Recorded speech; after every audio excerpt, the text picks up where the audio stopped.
narcissist has figured out the importance of the kids to you. They'll keep attacking this bond until one, either they break it or the kids get old enough that they won't let anybody else manipulate them. Hi guys, welcome to Parental Alienation 101. I'm Kate. Thank you for joining me. Thank you for subscribing. And if you haven't subscribed, please do. Don't forget to hit the bell so you know when I upload more videos. The narcissist will continue to create situation for parental alienation. This obviously probably started while you are still with them, and obviously it continues when the relationship ends. They will continue to alienate you from the kids, and these are some of the ways that they will do this. One, of course, they completely disregard the court order. Whatever it is that the kids were, the order was made for, custody arrangement or visitation rights, they will completely disregard this or make it difficult for you that you will not be able to get your turn or your turn or time to spend with the children. Another way is, they don't let the kids call you, or they don't inform you of anything that is of importance, depending on what was written in the custody arrangement or the divorce decree. They don't call you. They won't let the kids call you, and then they will stop the kids from even trying to reach out to you, or even not you. They're blocking access to between you and the kids. Don't let them, not letting them answer the phone when you call. Another way for them is they pretty much talk obviously negatively about anything that you do to the kids, or you buy for the kids or something. For example, one of my brothers bought the kids some pair of shoes, and of course my son wore it over there, and the narcissist started telling him how, the shoes are too bright for him. Didn't your uncle know? Your mother should have told him. It's like they don't really know what you like or what you don't like. Of course, this is funny coming from the narcissist who is clueless about the kids. But yeah, they will start putting doubts, making this kind of negative comment, about whatever you do for the kids or what you buy for the kids. Of course, you have the kids coming home and confused, like, well, I don't understand why he was trying to make me not like my shoes. I like my shoes, But yeah, this is part of it. You see, they say that where the kids now start thinking that you don't know them, or you don't care enough to know what they like or they don't like, So another way, of course, is to they make up stories. Of course, we know they lie. They keep lying. They make up stories about you. Which this obviously has been going on, but this continues. They make up stories out of thin air about you. Either they're talking to other people, but they're talking they're talking to other people where the kids can hear them. Or they outright just tell fabricate a lie.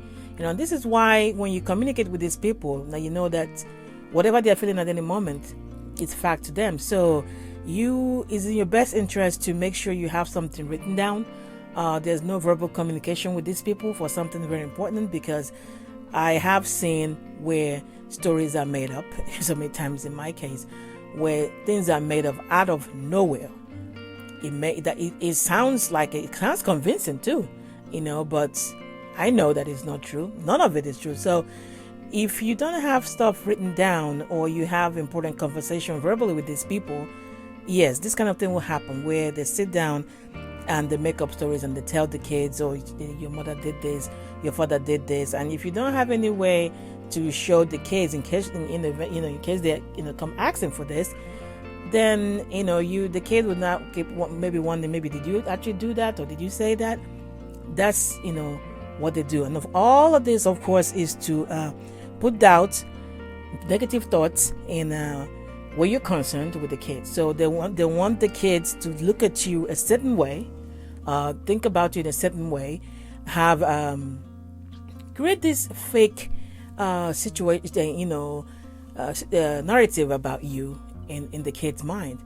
So they limit your access to the kids, complete disregard of the court, the court orders, whatever the decree says, the arrangement says. They will find a way to maneuver so that you get less time with the children, or don't get them when you're supposed to get them.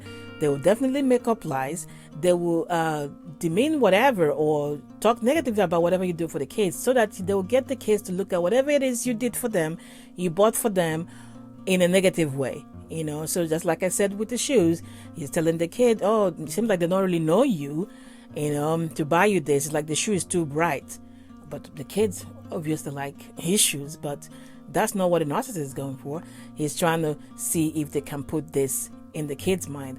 This parental alienation, them trying to do this, will continue until the kids mature and they don't buy into the bullshit anymore, or they actually manage to cut that tie with you and the kids, where the kids are now distant from you. But what I'd like us to remember is that they are relentless. They don't stop. This about the shoe just happened with me, and this has been years after the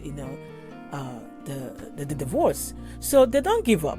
They don't give up. Of course, we know that they're not doing this because of love, or they really want to have the kids around them. No, this is of course, as always, all about you.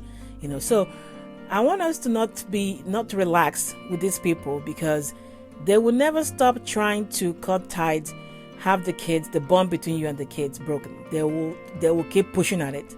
They will try different ways. Years later, you see the narcissist is still trying to find ways to break that bond between you and the kids, because they envy that bond. They don't have it. So why should you have it? So as you go, especially if you're communicating with them with something really important, it's best for you to have that in writing, because they sit down, I'm sure you guys have experienced this, and make up a story.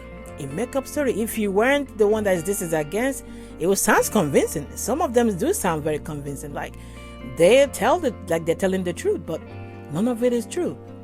So let's keep an eye on this. Not relax at all, and because they will keep trying to get at you, and because the kids are pretty much the most important thing, in this that you came out of, from this relationship, they will keep attacking that, especially after you have successfully, maintained, the contact, limited contact, nothing else is moving you that they're doing.